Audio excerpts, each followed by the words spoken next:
What is up, guys? Welcome to a brand new episode of SIBZ, West Coast, East Coast siblings. Happy Thanksgiving, everybody. Apple gave us something a little special to be thankful for.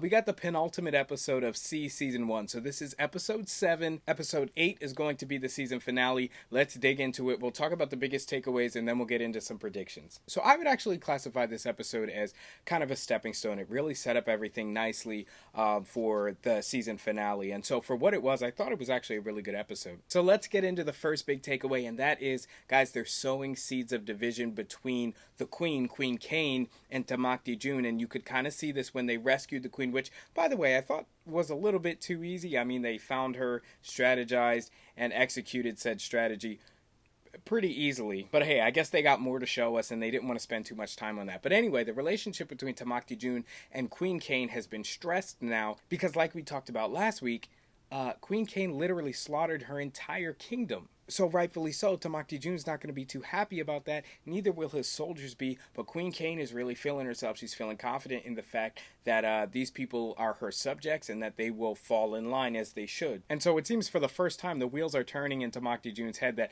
hey, maybe she's a psychopath. Maybe she's not the right person to be leading. And let me get on a rant for just a teensy second.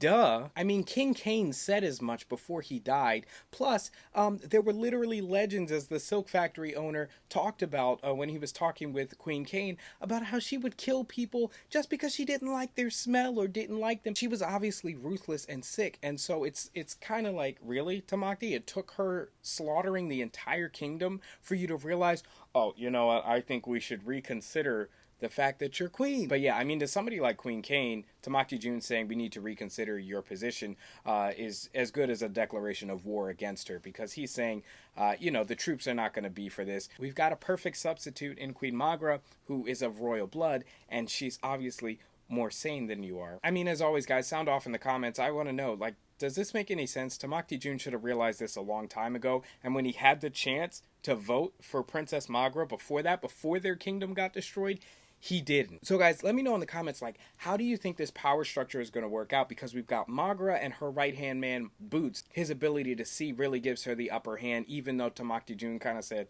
look, just because you can see doesn't mean you can really fight. Then you've got Tamakti June and Queen Kane, who are obviously now in opposition. And then you've got an entire army kind of just waiting for orders. Once again, I don't get it. It seems like the writers are writing themselves into a box. You now have Tamakti June, who's against Queen Kane, Magra, who obviously is against Queen Kane and tried to take her throne, and then you have Boots, who's loyal and faithful to Princess Magra and is also sighted. So as powerful and as cunning as Queen Kane is, I mean, she would have to be a genius to convince that army to go against their general, Tamakti June, and an heir in Princess Magra who has a right to the throne and didn't slaughter their entire kingdom. Yeah, it kind of seems like a no-brainer, but unless they're just blindly loyal to Queen Kane, I really don't see this going any other direction besides Queen Kane just getting dethroned. One little thing I want to mention as we make our way to the next big takeaway, they kind of did a few things to mend the relationship between Haniwa and Kofun, as Kofun apologized for what happened in the cave when he kind of, he blew up at her. And once again, Kofun is kind of solidifying his point of view that,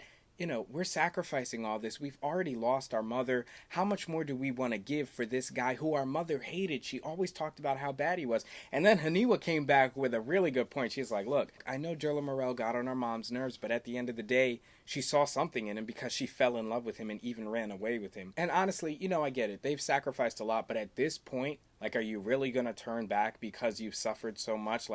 You have to ask yourself how much suffering is too much suffering. And they were so close at that point that they might as well just keep pushing forward. So let's move on to the next big thing that happened, which obviously we find the kids, Haniwa and Kofun, finding their way to the sighted kingdom, Jerla Morel's territory. Now, once again, I told you Haniwa was on a path towards something dark, and we got another hint at it from Paris, who said there's something inside of her that is dark. It's different from what Kofun has. They are struggling with something, but she's more wrapped up in this darkness. You guys, have been saying this for weeks now, and keep an eye out for it for the season finale.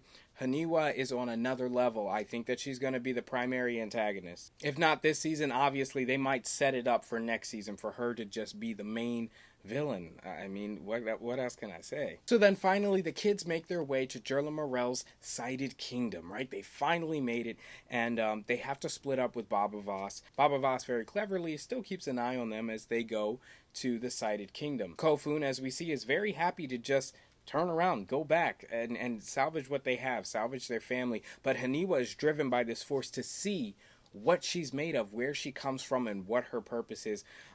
Could this transform into a bit of a lust for power? I think it's possible. A couple wrong turns, and guys, I could easily see Haniwa killing Jerla Morel and taking power for herself, and then going against Magra, because after explaining that Boots has betrayed them and their entire family, Magra will keep Boots as her right-hand man, and that's going to just send Haniwa off the deep end, and there's going to be huge conflict there. This is just a theory for now. It's kind of up in the air, but I think it could solidify, especially as we talk more in the comments and we get ready for this season finale. So yeah, guys, those are the main big takeaways and a little bit of a prediction as we go into episode 8. Guys, let's hit it in the comments down below. Let's figure out what we think going into the season finale. Also, like this video if you like it. Go ahead and subscribe and click the bell if you like talking about movies and TV shows. We will be back next week for the season finale. Happy Thanksgiving to everybody. Go stuff your face, and I will see you in the next one.